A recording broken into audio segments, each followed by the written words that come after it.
Buenos días, Eduardo.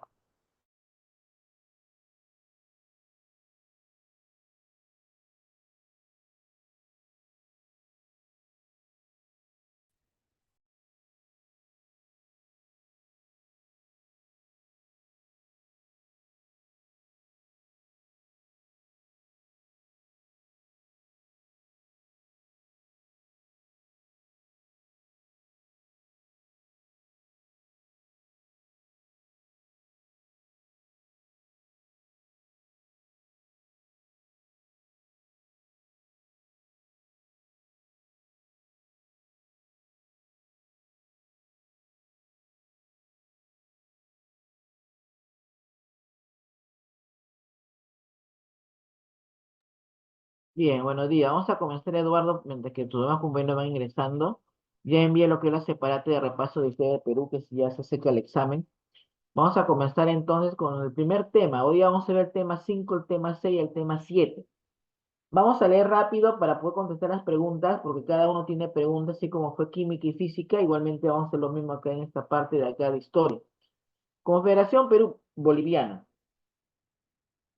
La Confederación Perú-Boliviana fue una unión política y militar temporal que se estableció entre los estados de Perú y Bolivia entre 1836 y 1839. Fue promovida por el caudillo boliviano Andrés de Santa Cruz, quien buscaba consolidar ambos países en una sola entidad para fortalecer su poder y mejorar la situación económica y política de la región. El proceso y eventual disolución de esta confederación generó importantes conflictos, tantos internos como externos. Vamos al contexto histórico. En la década de 1930, Perú atravesaba una etapa de inestabilidad política y divisiones internas, ¿no? Bolivia, por su parte, era un país relativamente nuevo, fundado en 1825 con el general Andrés de Santa Cruz como uno de sus principales líderes, ¿no? Santa Cruz aprovechó la inestabilidad peruana para intervenir en los asuntos del país vecino, lo que resultó en la creación de la Confederación. Formación de la Confederación. El año 1836, Santa Cruz proclamó la creación de la Confederación Perú-Boliviana, que consistía en tres estados: el estado norperuano, el estado surperuano y el estado boliviano. Santa Cruz fue nombrado protector supremo de la Confederación, centralizando el poder bajo su liderazgo.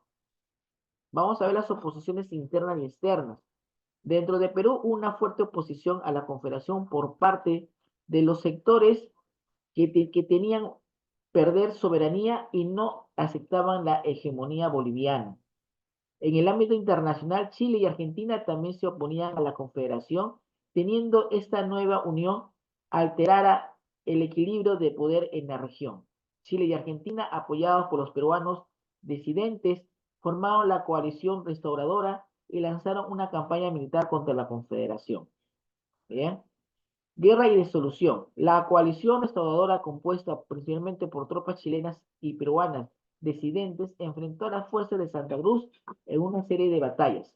La batalla decidida fue la batalla de Yungay, librada en enero de 1839, donde las fuerzas de la Confederación fueron derrotadas.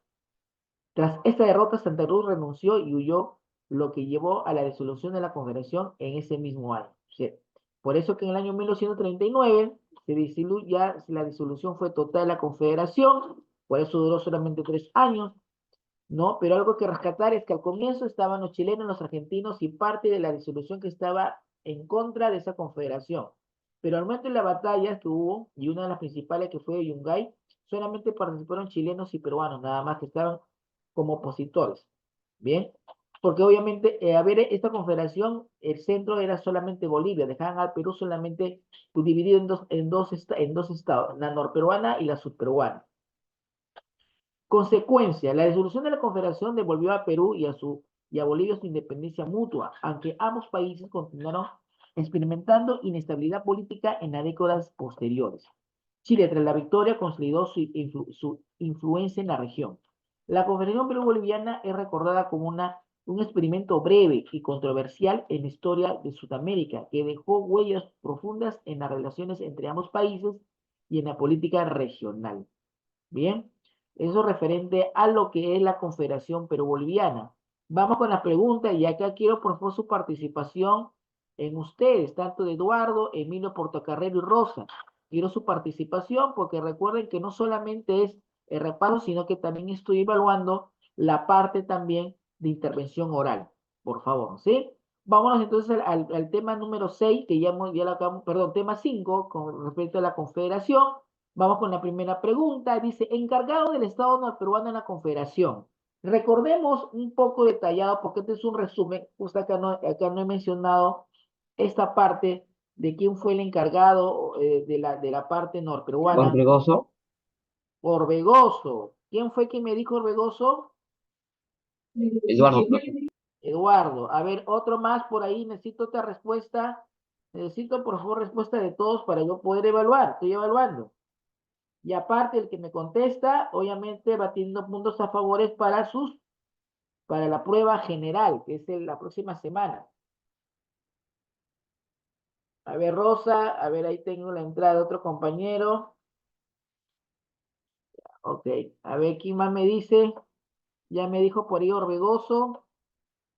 ¿Estará correcto lo que dijo su compañero que fue Orbegoso, el que estuvo encargado del estado norperuano? Porque recordemos que fueron tres estados. A ver, Orbegoso fue del estado sur peruano, en cambio, el encargado del estado norperuano fue Santa Cruz. Pero igual, hijo, también tienes puntos a favor, es decir, toda la participación yo lo estoy colocando acá en mi registro auxiliar, ya, porque esto para mí es importante su participación. Yo ya le dije ya, yo no espero que me den una respuesta correcta, a mí lo que más vale es su participación, por favor, ¿sí? Entonces ya tenemos acá la primera respuesta. Vamos con la siguiente. El mariscal Andrés de Santa Cruz se le nombró protector de la Confederación y esto consiste en proteger simplemente a Bolivia, dirigir la Confederación por 10 años con facultad con reelección, encargarse en los estados federados, realizar la guerra a Chile y Argentina o promulgar la Constitución del año 1837. A ver, ¿quién me contesta esa pregunta? ¿Cuál fue en sí la labor como protector de Santa Cruz? Vamos con la pregunta, ¿no? Obviamente, proteger precisamente a Bolivia, no, porque recordemos que era una confederación Perú-Boliviana. Si bien es cierto, la sede era Bolivia, pero no solamente era en ese caso, también era también ver los estados que estaba como Perú, como norperuano y surperuano. Eh, Encargarse de los estados federados, no, porque eran tres estados, pero obviamente tenía una labor importante. ¿Realizar la guerra? No, pues obviamente no, porque hasta ese momento no se sabía que había opositores. Constitución del 1837, menos, porque en ese instante recordemos que no estaba dada todavía la Constitución, y otra cosa que Perú pasaba en ese momento, inestabilidad política y económica. En cambio Bolivia estaba un estado nuevo, recién estaba que se regeneraba y no tenía en sí una Constitución, ¿sí? En sí era dirigir la Confederación por 10 años con facultad de reelección, es decir, eso era un poco también lo que los opositores estaban en contra. ¿Cómo era posible que iba a ocurrir un hecho de esta magnitud, ¿no? Daban dando que la confederación se formaba y que la persona, en ese caso, tenía que quedarse un tiempo de 10 años y todavía con la facultad de reelegirse, ¿ya? Presidente del Estado boliviano durante la Confederación. Hubo un presidente en los tres estados, es como el caso de Perú. Si bien es cierto, había un encargado en cada estado, pero también había una cabeza principal en toda esa confederación. A ver, ¿quién me responde? A ver, ¿quién era el presidente del Estado boliviano? Ya hablamos del Estado norperuano, surperuano, ahora falta boliviano. ¿Era San Román, Bermúdez, eh, Bolivian, Santa Cruz o Velasco? Velasco no puede ser porque Velasco es tiempo militar, se ha anulado Velasco. Bermúdez, Estado republicano, anulado. Santa Cruz, hemos visto que Santa Cruz era el encargado de la Confederación Norperuana, Estado norperuano. Está entre Bilivián y está entre Román, pero si hablamos como estado normal, estado en general de los tres, ¿quién era?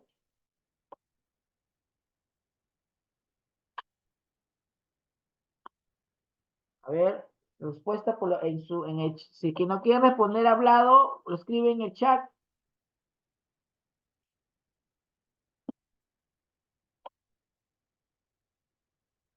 A ver, Rosa, te escucho. ¿Quién crees que sería ahí la respuesta? Bilivian anulado, Velasco anulado, San Román anulado. Perdón, Bermúdez hasta San Román. ¿Quién queda? Velasco, son discutidos. No, Velasco es de la época militar. Estamos hablando del Estado Confederado. Es mismo Santa Cruz. A ver, ¿quién me respondió? Muy bien, Rosa. Ministro chileno que se opuso tenazmente a la Confederación. Recordemos que fueron los chilenos y argentinos y parte un grupo peruanos opositores que estuvieron en contra de la Confederación. Y lamentablemente los argentinos no participaron en la batalla. Y bueno, en la batalla de Yungay no participaron, fueron más los chilenos. Por eso un poco de la historia hasta ahorita de ver cómo los chilenos nos quieren mucho, ¿no? Es la realidad. Y también los peruanos lo quieren mucho los chilenos también. ¿Ya? A ver, ¿quién fue el ministro que estuvo en ese entonces encargado de la oposición? Blanco Encalada. A ver, Blanco Encalada es el nombre del buque que estuvo en el combate de Angamos. Eh, Manuel Bull. Diego Portales. Diego Portales, claro, fue Diego Portales. Diego Portales fue el ministro que estuvo en contra de esa confederación. Es que en realidad la confederación, si bien es cierto, favorecía una parte a dos países, pero también recordemos que Perú, para comenzar, fue el centro de la colonia, del virreinato. Pasado todo ello, cuando San Martín proclamó la independencia del Perú en el año 1821 para adelante, seguía siendo el centro de la nueva república.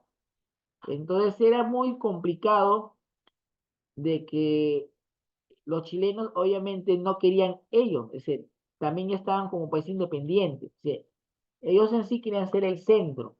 Y recordamos que si vemos un poco el mapa de ese año del Perú, no era como hoy es actualmente el Perú, ¿no? Es decir, no era como es hoy día, era un poquito más extenso. Recordemos que Tarapacá, Arica, Tacna, pertenecía a ese entonces. Un claro ejemplo es que Andrés Avelino Cáceres participó en la batalla de Tarapacá. Muchos de nuestros personajes históricos del Perú han nacido en Tarapacá y otros han nacido en Arica, cuando ellos pertenecían al Estado peruano. ¿Sí? Motivo que utilizó Chile para declarar la guerra con la Confederación. ¿Los insultos que recibió Bernardo de O'Higgins? No. ¿La deuda de la independencia que mantenía Perú? No, porque no había ninguna deuda entre ellos. La expropiación de salitres de Atacama, la declaración de los puertos libres, el apoyo de Orbegoso al presidente chileno Freire. No. Ahí la respuesta sería la expropiación de los salitres de Atacama.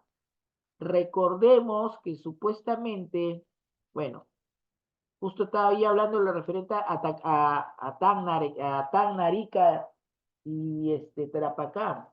Esas zonas eran en ese tiempo, bueno, tienen salitre, bueno, no sé exactamente si ahorita todavía se mantiene, pero se perdió por ese motivo, ¿no? Pasaron así los tiempos, los años y seguían los mismos chilenos con lo mismo, ¿no? Era un motivo de la guerra con el Perú, ¿ya? Y otro antecedente importante que también tienen que saber la pregunta de mi profesor, ¿y por qué los argentinos se retiraron? Es que históricamente hablando, los argentinos se retiraron porque, sí es cierto, estaban en contra, pero no podían hacer la guerra porque ellos tenían ya un pacto que se firmó internamente entre peruanos y argentinos. Eso fue algo histórico, que eso ninguno lo sabe. Desde el momento que San Martín proclamó la independencia, Argentina se declaró un país neutro. Sí, sí, sí podía participar, podía dar sus opiniones, pero no podía estar en contra de Perú. Lo que sí tenía que apoyar al Perú. Por eso que hace poco, en estos tiempos, en estos años, cuando pasó el conflicto entre Perú y Ecuador, hubo el hecho de que Argentina le vendió armas a los ecuatorianos, hubo ese motivo que los peruanos tuvieron un cierto resentimiento con los argentinos, porque los peruanos recordemos que también ayudaron en las Malvinas, parte histórica, tenemos que saber referente a que por qué algunos países están a favor de Perú y algunos no, y viceversa, porque Perú está a favor de unos países y algunos no, ¿no? Vamos ahora al segundo tema, que es el gobierno de Agustín Gamarra y la anarquía militar. Acá comienzan algunos cambios. Dice que el gobierno de Agustín Gamarra y el periodo de la anarquía militar en el Perú forman parte de una etapa turbulenta de la historia republicana del país en el siglo XXI, caracterizada por la inestabilidad política y la constante enfrentamiento entre caudillos militares. Y acá comienza la etapa militar. Agustín Gamarra, 1786-1841. Agustín Gamarra fue un militar y político peruano que ocupó la presidencia del Perú en dos periodos, 1829 a 1833 y el año 1839 a 1841. Si nos percatamos, la Confederación Perú-Boliviana fue entre el año 1836 al 39. En cambio, Agustín Gamarra estuvo entre el año 1829 y la 1833. Es decir, no estuvo en ese momento, no estuvo en la Confederación. Terminada la Confederación, 1839 que terminó, viene su mandato hasta el año 1841. Su figura es clave dentro del caudillismo militar que marcó los primeros años de la República del Perú. ¿Sí? Primer gobierno que estuvo Agustín Gamarra. Dice que Gamarra llegó al poder después de la renuncia de José de la Mar, en medio de una etapa de inestabilidad que siguió a la independencia. Su gobierno fue marcado por un fuerte centralismo y la influencia militar en la política. Durante su mandato intentó consolidar el orden interno y enfrentar las divisiones políticas entre liberales y conservadores. Su enfoque se enfocó en fortalecer las instituciones del Estado y crear un ejército más disciplinado. Sin embargo, no logró estabilizar completamente el país debido a las continuas rebeliones internas y conflictos entre caudillos. A pesar que quería hacer una unión, a pesar que quería hacer algo bueno en este primer gobierno, no lo pudo hacer, no logró absolutamente del 100%, solamente logró un 40%. No, si no cumplió los primeros puntos de arriba. Intermedio y su participación en la Confederación Perú-Boliviana. Gamarra fue un opositor feroz de la Confederación Perú-Boliviana, liberada por Andrés Santa Cruz en el año 1836 al año 1839. Fue exiliado tras la creación de la Confederación, pero regresó con parte de la coalición restauradora apoyada por Chile, que buscaba destruir la Confederación. Tras la victoria en la batalla de Yungay en 1939, la Confederación fue disuelta y Gamarra asumió nuevamente la presidencia. En su segundo mandato, que fue del 39 al 41, comenzó tras la caída de la Confederación y su política se centró en intentar anexar Bolivia al Perú, ya que consideraba que la unidad de ambos países era necesaria para la estabilidad de la región. Este intento llevó a la guerra con Bolivia, donde Gamarra fue derrotado y murió en la batalla de Ingavi en el año 1941. Con su muerte terminó la influencia en la política peruana. ¿Sí? Es decir, imagínense, los bolivianos nos ganó la primera guerra en el año 41, en la guerra de Yimbay. Vamos a la etapa de anarquía. La etapa de anarquía fue justo en el momento que estaba todavía al mando el presidente Agustín Gamarra. El periodo conocido como la anarquía militar en Perú se desarrolló en el año 1833 hasta el año 39 y fue una etapa de caos político, caracterizada por la ausencia de un liderazgo claro y enfrentamiento entre diversos caudillos militares que buscaban el poder. La fragilidad institucional del país y la falta de un gobierno fuerte hicieron que este periodo fuera de gran inestabilidad. Las causas fue tras la independencia, Perú no logró consolidar su sistema político estable. Los conflictos entre liberales y conservadores, así como la ambición de los caudillos militares, llevaron a constantes levantamientos y cambios de gobierno. La injerencia militar en la política fue constante, con golpes de Estado y rebeliones que impidieron la consolidación de un gobierno duradero. 1821 fue la independencia del Perú. En el 24 fue ya en sí la dada porque fue la batalla de Ayacucho en la Pampa de la Quinoa, ya con la firma de la Serna y con San Martín y Santa Cruz se terminó. Pero sin embargo, perdón, de la Serna, sin embargo, supuestamente había una estabilidad porque ya era independiente, pero lamentablemente no se logró esta inestabilidad. Fue el motivo por el cual hubo esa etapa de anarquía militar que fue inestable porque hubo enfrentamientos por querer tener el mando. ¿Quién era el que tenía el mando ahí en ese instante, no? Causas. Tras la independencia, Perú no logró consolidar el sistema político estable, los conflictos entre liberales y conservadores, así como la ambición de los caudillos militares llevando a constantes levantamientos de cambio de gobierno. La injerencia militar en la política fue constante como golpe de Estado y rebeliones que impidieron la consolidación de un gobierno duradero. Características. Durante este periodo, ya, durante este periodo, varios caudillos militares asumieron brevemente el poder o intentaron hacerlo con lo que generó una continua rotación de gobierno y la fragmentación del poder. Tantos cambios en una estabilidad política. ¿De acuerdo? Es con lo que hoy día, por ejemplo, vamos a ser realistas hoy día, ¿no? En este año.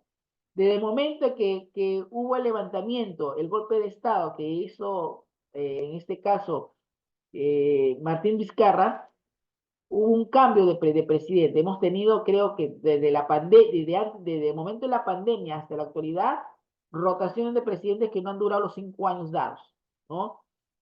Cada momento, sin pensar, hemos tenido, creo, como 5 o 6 presidentes, que no me equivoco, de que no han durado los 5 años, ¿no? Entonces, se está tratando de que este año esta nueva presidenta dure hasta el 26, para que haya recién la elección en ese año y nuevamente hay un presidente estable de 5 años.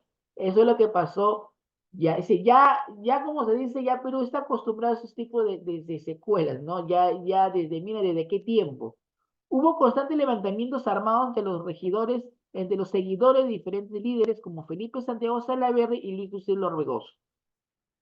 La influencia de Daniel Santa Cruz y la creación de la Confederación Boliviana también constituyeron el desorden. Es decir, Santa Cruz formó una confederación, hubo seguidores, pero en eso hubo un desorden. Hubo gente que estuvo al mando o seguidores de Felipe Santiago Salaverry y Luis José Orbegoso. No sé, hubo uno de los motivos característicos de esa anarquía militar. Fin de la anarquía militar. La anarquía militar terminó con la derrota de la Confederación Perú-Boliviana en el 39, cuando Gamarra asumió nuevamente la presidencia tras la batalla de Yungay. Aunque Gamarra buscó restablecer el orden, en su muerte en 1941 volvió a asumir al país un periodo de inestabilidad, aunque no de la misma magnitud que la anarquía militar. En resumen, el gobierno de Agustín Gamarra estuvo marcado por por un deseo de consolidar el poder con un contexto de conflictos internos, mientras que la anarquía militar fue una etapa de desorden político que reflejó la fragilidad de las instituciones peruanas en sus primeros años como república independiente. Es decir, repitiendo, ya tenemos historia en ese sentido, si no es la primera vez, ¿no? Vamos con la primera pregunta que está sencilla. Agustín Gamarra muere en la batalla de qué? Aguasanta, Ingavi, Itiorco, Carmen Alto, Tarapacá. ¿Cuál sería? A ver, ¿quién me responde? Está sencilla esa respuesta. A ver, Portocarrero.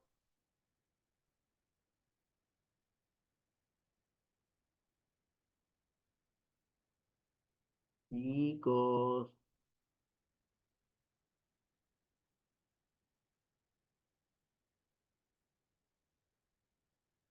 ya ahí me dice la B. Emilio Portocarrero me dice que la B. Muy bien, Portocarrero. exacto, la batalla de Ingavi en el año 1841. En la batalla de Ingavi, que fue, Gaby, fue con los bolivianos, ¿no? Muy bien. Mientras el gobierno de Menéndez se enfrentaba a los bolivianos, ¿qué otro país tuvo la intención de invadirnos? ¿Qué otro país tuvo la intención de invadirnos? Muy aparte a Chile, sí. ¿Qué otro país en este momento tuvo la intención de Hola, ¿qué tal? Buenos Ecuador, días. Te saluda Erika. Ecuador? A ver, otro compañero que por ahí, ya.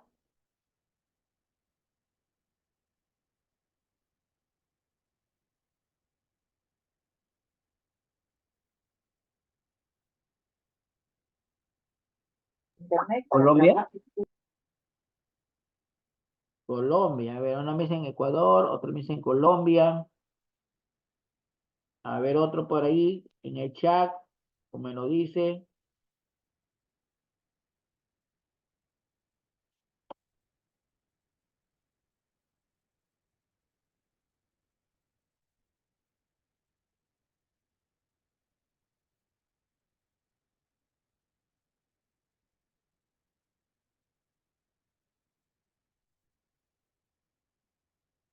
A ver,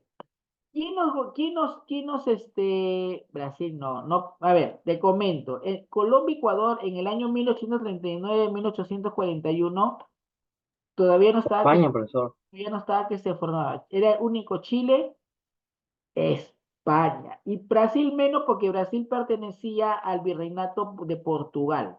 España todavía estaba con intención de nuevamente tenernos ante su poder. España. Quiso nuevamente aprovecharse por la situación que estábamos pasando. Tras la muerte de Gamarra, la presidenta recayó en quién? Murió Gamarra. ¿Quién fue que se murió Agustín Gamarra? ¿Quién fue que nos sucedió en el gobierno? Porque muere Gamarra y ¿quién es el que se encarga en ese entonces? Vivanco, Vidal, Menéndez, Gutiérrez o Torrico.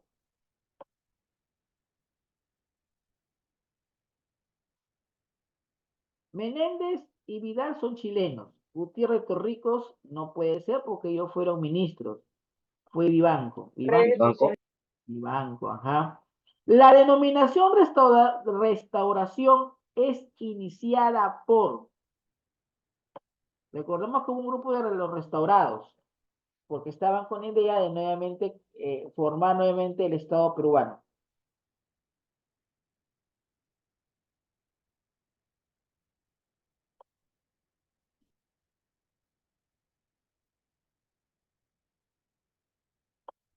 La denominación restauración es iniciada por Ramón Castilla. Él es el encargado de restaurar todo nuevamente. Y recordemos que Castilla tuvo tres gobiernos tuvo él. Obviamente no continuamos, pero sí tuvo tres gobiernos. El directorio que fue en breve, sustuoso y duró gobierno lo estableció. ¿Cuál fue?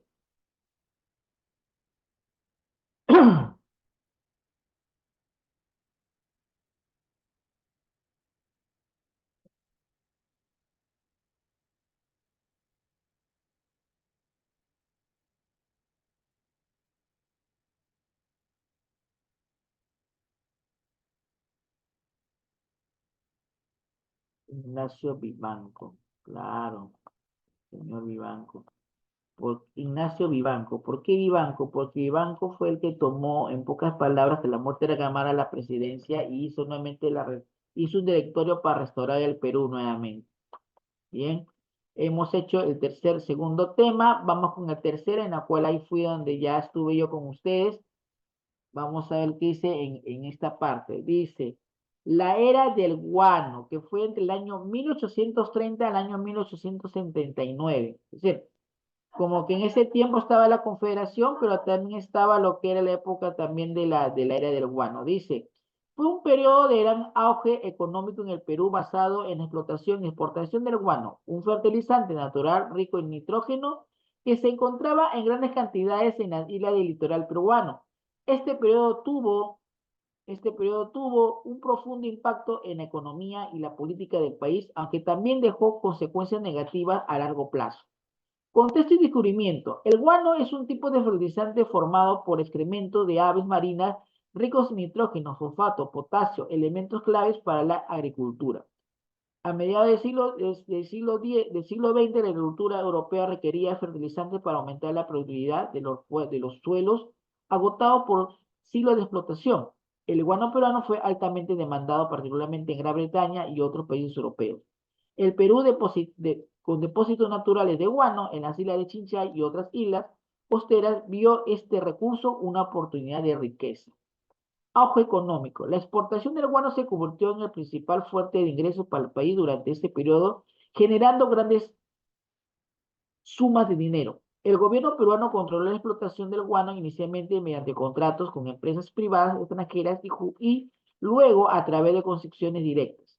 Se estima que entre el año 1940 y 1970 los ingresos del guano ascendieron más de 500.000 millones de pesos, lo que permitió al Estado financiar importantes obras públicas, pagar deudas y modernizar la administración. Durante los gobiernos de Ramón Castilla, el país experimentó mejoras e infraestructura como la construcción de ferrocarriles y se abolió la esclavitud en el año 1854 financiada por las ganancias del guano. Problemas y metas gestión. A pesar a pesar de los enormes ingresos, de la mala administración y la corrupción dentro del gobierno, provocaron que gran parte de la riqueza no fueran bien aprovechadas. Gran parte de los ingresos se usaron para financiar deudas externas, especialmente con banqueros británicos que otorgaron préstamos al país, lo que dejó al Perú una situación de dependencia financiera. El élite político y económico peruano no supo diversificar la economía ni invertir en otras industrias, lo que hizo que el país dependiera casi exclusivamente de la exportación del guano. Declive. Al final de la década de 1860, los depósitos del guano comenzaron a agotarse debido a la sobreexplotación y el incremento de competencia internacional. Además, la aparición de fertilizantes artificiales como el nitrato de sodio y productos químicos más baratos redujo la demanda del guano. La crisis económica que siguió fue grave con la guerra de España en 1864 a 1866 y los problemas financieros internos del país. Al agotarse el guano, el país quedó sumido en una grave crisis fiscal y una enorme deuda externa. Consecuencias. La era del guano permitió una gran modernización parcial del país, pero su final dejó un Perú debilitado económicamente y con pocas alternativas productivas.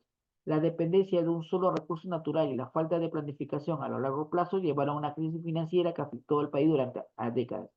El colapso de esta era fue uno de los factores que contribuyeron a la debilitada situación en la que Perú enfrentaba ante la Guerra del Pacífico en el año 1879 y 1864 contra Chile.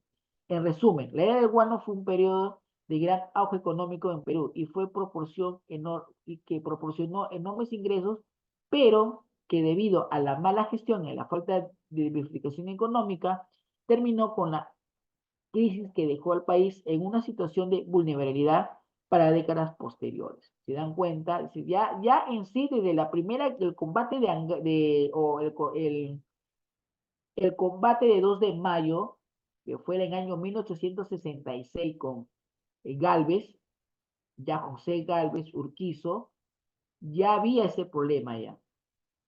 Ya había ese problema. Pasado el tiempo, hubo una crisis y eso arrastró hasta la guerra con Chile, que fue obviamente la participación de Miguel Grau. Ahí más fue la gravedad de los problemas, si se dan cuenta.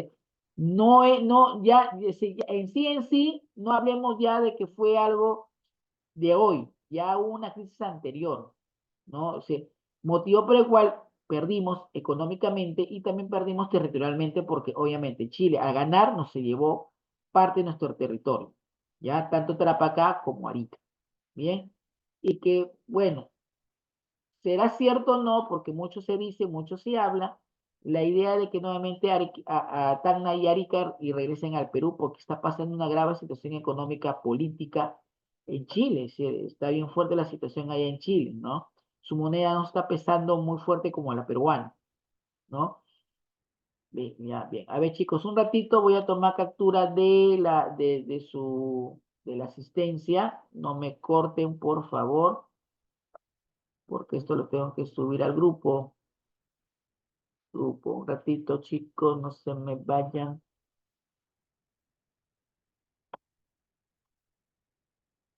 Bien, ahora sí ya lo subí, me voy para acá. ¿Dónde están, chicos lindos? Ahora sí, sigo compartiendo. Vengo por acá. Ya. Sigamos entonces, vamos con la pregunta. Dice, diario que se mostraba diario que se mostraba a favor del autoritarismo y conservadurismo durante el tercer debate político de nuestra historia.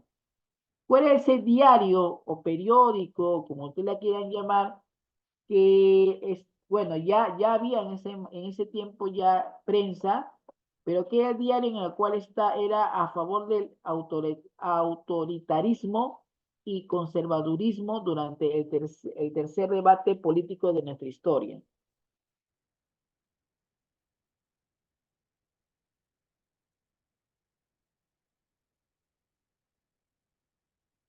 Correo peruano, Abeja Republicana o el diario, es el diario más conocido que hasta ahorita se mantiene.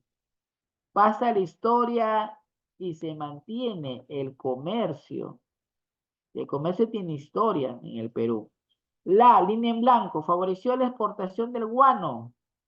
La pugna política norteamericana, la revolución industrial, la expansión del imperialismo, la crisis de Viren o la economía mercantil. ¿Cuál fue ese que favoreció la exportación del guano? La semana pasada lo vimos también, que fue parte, obviamente, de ello. Que hablamos justo que en España, bueno, en parte, en Europa se inició. Fue la revolución industrial. La semana pasada vimos ese punto también. La revolución industrial. Bien. La venta del guano a través del sistema de arrendamiento o arrendatario se inicia con la venta del guano como a través del sistema de arrendamiento se inicia con Ignacio de Vivanco, José Balta, Ramón Castilla, Manuel Pardo o Agustín Gamarra. Por Agustín Gamarra, desaparece siempre el hombre, aparece ahí siempre. Ramón Castilla, recordemos que fue en ese tiempo que estuvo Ramón Castilla lo que ocurre el auge de la era del guano. Por último, entonces acá dice, principal ideólogo de pensamiento liberal que sostenía la tesis de la soberanía popular en respuesta a los conservadores.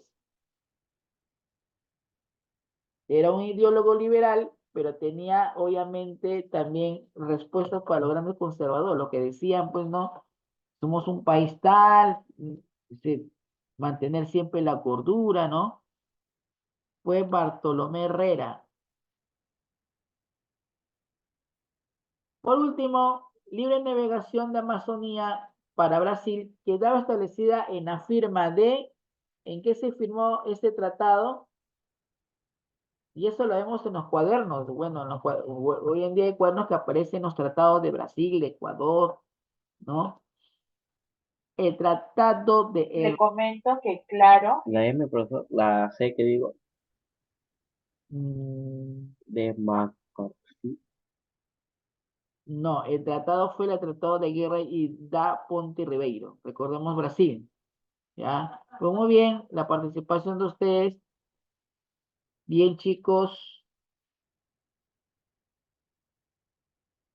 Se va el Zoom, vuelven a ingresar para hacer un recorrido rápido y breve, ¿ya? Por favor, vuelven a ingresar. Si se va el Zoom, vuelven a ingresar.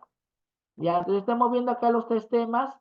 Repito, voy a ingresar al link que voy a formar, no a este mismo link, sino otro link que voy a dar para que puedan ingresar de nuevo, ¿ya? Bien, entonces estamos viendo acá los tres temas, ¿ya? Para el examen de la otra semana. Lean, ¿ya? Las preguntas que están acá son parecidas a las que van a venir, por eso tienen que leer. Les estoy dando toda la información resumida resumida.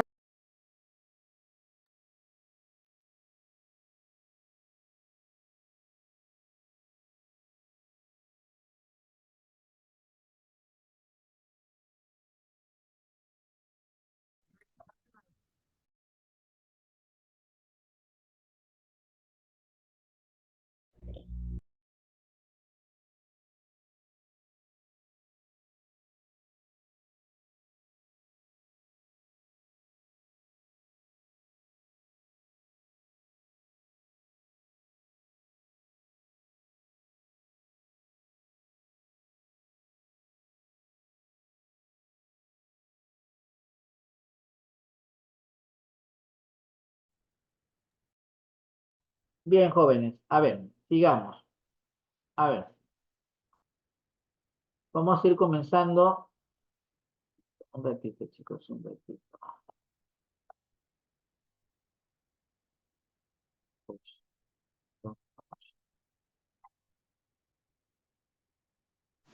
Bien, chicos, un ratito, un ratito. Un ratito, chicos, estamos esperando que todos ingresen, ¿ya? Un ratito.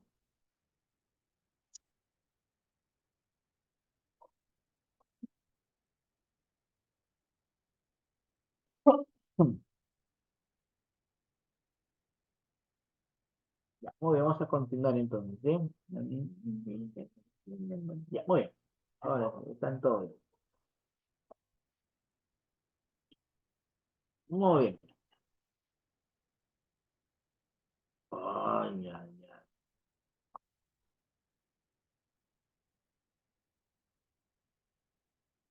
Y ahora sí.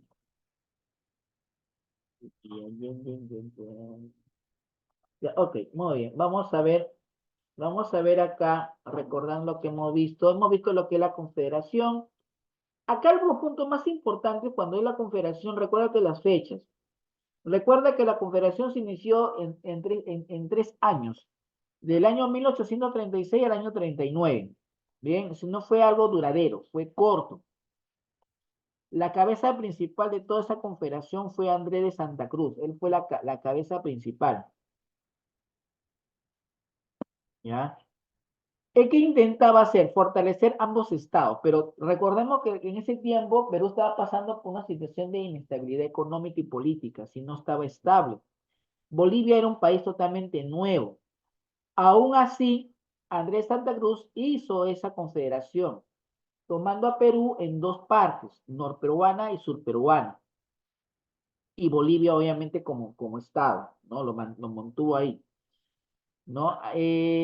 Detalle también importante que Andrés Santa Cruz, obviamente, por ser boliviano, quiso siempre mantener a Bolivia como centro. Cuando vieron los chilenos y los argentinos que estaba pasando todo ello, no estuvieron de acuerdo por lo que estaba ocurriendo en ese entonces. Entonces, al no estar de acuerdo en la situación que estaba pasando, hubo lo que es la parte en contra, porque dentro del Perú había también grupos que estaban como opositores, no estaban a favor de ellos. Pero aún así Andrés Santa Cruz continuó con esa parte porque era el líder, ¿no? Él se aprovechó por todo ese contexto que estaba pasando en el Perú, ¿no? Si ya a partir del año 30 Perú estaba con una inestabilidad política bárbara, se estaba con divisiones internas, había gente que estaba en contra, había pobreza, y todo estaba ahí, no sé, patas arriba, ¿no? Formó su confederación, nombró protectorados supremos en cada confederación, él mismo se autonombró protector, ¿no?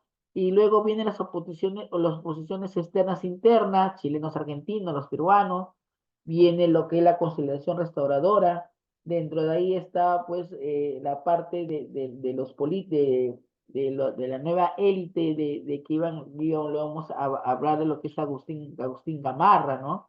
Uno de los opositores que participó en la batalla de Yungay, que fue la definitiva en sí, porque ahí ya se cortó, ya en el año 39 dijeron, ya basta, ahí no más, no más.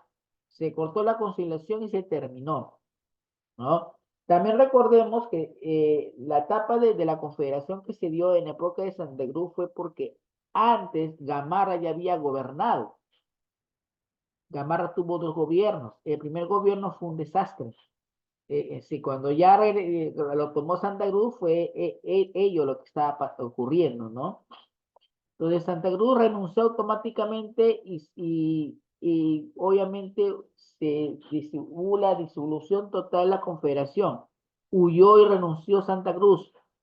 Al huir e irse de Santa Cruz, hubo lo que es una crisis mucho más fuerte en el Perú. Imagínense, ya dejó de ser confederación, ya no era nor ni sur peruano, era Perú nada más. Bien. Entonces, si es que la confederación duraba y se mantenía, obviamente no, esto iba a ocasionar una crisis de inestabilidad política en todo, ¿no? Y ya también, obviamente, Chile, al tener la victoria, un poco que toma una influencia en la región.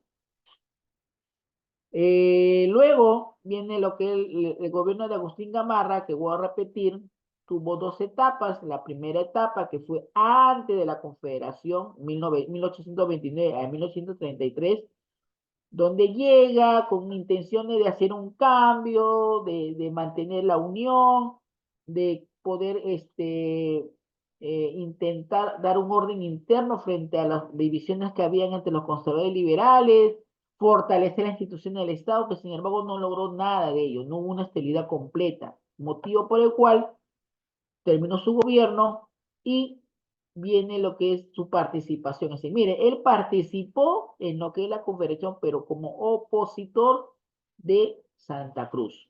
No estuvo a favor. Pero en ese tiempo, al estar en contra, fue exiliado. Obviamente, cuando ganaron, tuvieron el apoyo de la coalición restauradora y regresó al Perú, ¿no? Al regresar al Perú, tuvo el mando, ¿no? Y obviamente ganó la batalla de Yungay y se nombra él nuevamente, asume la presidencia Gamarra, que duró solamente del 39 al 41, porque en esa etapa del 41 y en la guerra con Bolivia, en la guerra de Inguimbay, pierde la batalla y también su vida, muere también, ¿ya? Pasado ese tiempo, con 1841, pero en ese entonces, cuando todavía estaba Gamarra como presidente, ¿no? En el año 1833 al año 1839, se fue 3 años, 36 a 39, es decir, termina su primer gobierno, dura la anarquía hasta el año 1939, donde inicia su segundo gobierno, ¿no? Es donde viene lo que es la parte de lo que se caracteriza como una ausencia de un liderazgo claro. Se hubo totalmente enfrentamientos. Las causas fue que durante la independencia Perú no logró una estabilidad o consolidarse como un sistema político estable. Había conflictos entre liberadores y conservadores. Hubo lo que era la ambición de quien quería tener el poder entre los caudillos. La influencia militar en la política fue constante. Constantemente los políticos entraban, ¿no? O sea, ya es parte de la historia ya, ¿no?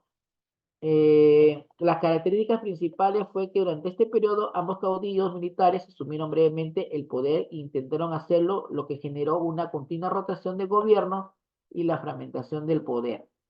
Hubo un constante levantamiento de armas entre los seguidores de Felipe Salaverry y Luis José de Orbegoso. La influencia de Santa Cruz y la creación de la Confederación contribuyeron en el desorden, es decir, todo lo que ocurrió por la parte de liderazgo, ¿no? Si el gobierno de Gamarra estuvo marcado por un deseo de consolidar el poder en un contexto de conflictos internos, mientras que en el caso de la anarquía militar fue una etapa de desorden político que reflejó la fragilidad de las instituciones peruanas en sus primeros años como república independiente. ¿De acuerdo? Es decir, si bien en parte Perú tuvo una etapa muy buena en la independencia, se independizó, terminó en el 28 de julio del 21, pero en el 24 fue ya la independencia total, en sí, no estaba bien como políticamente inestable. Es decir, hubo cierta inestabilidad, surgieron las partes opositoras, la gente liberadora, la gente conservadora. Hubo esa disputa quién tenía el poder, quién quería el mando. Todo eso afectó, más el hecho de que viene Santa Cruz a tratar de unir dos estados, un estado recién que se formaba, como era Bolivia, un estado que estaba con problemas políticos, y ya estaba arrastrando políticamente esos problemas de ese tiempo, ¿no? Viene un presidente que quería mantener algo bueno, pero lamentablemente no se supo mantener, ¿no? Lo sacaron, lo exiliaron, volvió a regresar, quiso él agarrar que Bolivia sea anexada acá al Perú, no lo logró, y bueno, ocurrió el hecho que murió en la batalla de Ingavi, la anarquía militar, golpe de Estado, ese parte de nuestra historia y que es también parte también se le puede decir, digamos, mm, un referente a lo que ahorita como país estamos pasando, ¿no? O sea, dejémonos un poco de lado de repente echar culpa hoy en la actualidad o con mucha gente adulta veo o escucho, ¿no? Decir, los jóvenes de ahora, no, no son los jóvenes de ahora, eso ya es una secuela de tiempo, tú lo ves como historia, ahí está claro. Golpe de Estado sabido, militares han querido entrar en cantidad, es decir, y no solamente estamos hablando de del tiempo de 1800, estamos hablando ya a partir del año 1900. A partir del año, en esta época que acaba de terminar el año 1978, por ejemplo, estábamos pasando la etapa de la era militar. Grandes militares nos han gobernado, Odría, Velasco Alvarado, Morales Bermúdez, ¿no? Pero en ese intercambio de gobierno, muchos de ellos querían mantenerse y hacer lo que ocurre hoy día en Venezuela, ¿no? Que mantenerse en el poder, ¿no? Los militares. Porque en sí el gobierno de Venezuela actualmente es un gobierno militar. ¿Por qué? Porque quien asumió primero fue ¿cómo se llama el presidente? Hugo Chávez. Él fue militar. ¿De acuerdo? Que era ministro en ese entonces del presidente demócrata, bueno, civil, ahorita no, Andrés, Andrés, Andrés Díaz, que también fue compadre de Alan García, por ser el padrino del hijo de Alan García, ¿no? Este, él fue ministro de la cartera de defensa de Venezuela, se sublevó y tomó el mando. Pasó el tiempo, nadie lo sacó y ahora está Maduro. Es militar civil. Eso es lo que iba a pasar en el Perú. Si ya en el Perú ya tenemos referencia, lo que es un golpe de Estado y crece, ¿no? Y el año 1990, por ejemplo, tenemos otro caso por ejemplo, en el caso del presidente Alberto Fujimori, ¿no? Tuvo un primer gobierno, hubo una reelección, hubo una reelección, se quería ya mantenerse. Lo sacaron, vieron todo lo que había pasado con sus asesores, con su asesor, no sé, ya es algo, ya era una referencia ya, ¿no? Toledo, que se sublevó en ese entonces, eh, pasa el tiempo, viene la pandemia, nos disfraza, viene un disfraz, el disfraz dado que se nos saca del Perú de decir que era un país, uf, maravilloso, pero cuando viene la pandemia, viene las caídas.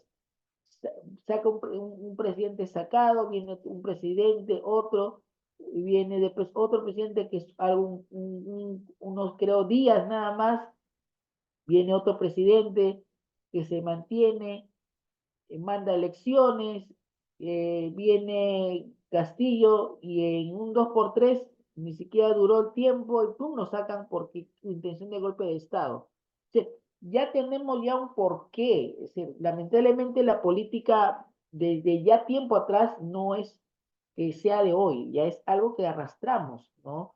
Por eso la idea de mantener obviamente el cambio, ¿no? De tener ideas políticas buenas a favor del país, ¿no?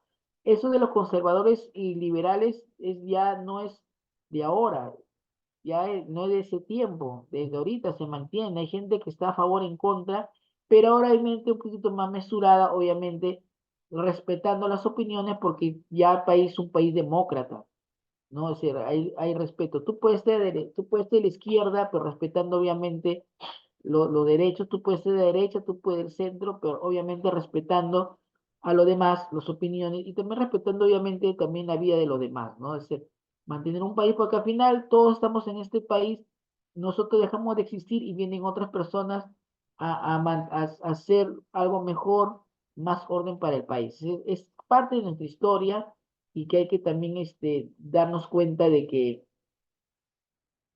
eh, no es de ahora, es de hoy día, ¿no? Por eso un poco que también yo me incomodo cuando escucho opiniones de muchas personas que dicen, los jóvenes, que esto, que por acá, no, es nuestra historia, ¿no? Bueno, mejor lo que yo hago, ¿no? A través de la historia, que es algo real, esto ha pasado realmente en nuestro país desde la independencia, cómo ha sido, ¿no? Cómo los héroes han participado, por qué la participación de muchos peruanos que han muerto por defender nuestro país, ¿no? Y seguir manteniendo, porque al final esto fue escrito, sigue escrito en el libro, sigue manteniéndose, y lo que está pasando hoy en día, mañana más tarde, acá los tiempos, cuando tú y yo ya no existamos de repente, esas personas que van a estar ahí, que están atrás de nosotros, lo van a leer, como ahora. Nosotros leemos algo de estos personajes que ya murieron y que han dejado huella y que son parte de nuestra historia. Nosotros también vamos a ser parte de nuestra historia también acá. ¿Cómo fue? Imagínate, acá a unos 30 años, 40 años, en el libro de historia van a leer esos jóvenes de ese tiempo, la época cómo fue el Perú en la época de la pandemia. Va a estar reflejada en nuestros libros, ¿no? Entonces, cosas que es parte de nuestra historia, ¿eh, chicos? Bien, entonces ya estoy terminando con ustedes. Repasen lo que les estoy entregando. Y bueno, eso sería todo. Muchas bendiciones y hasta pronto. No, profe, cuídese. Ok.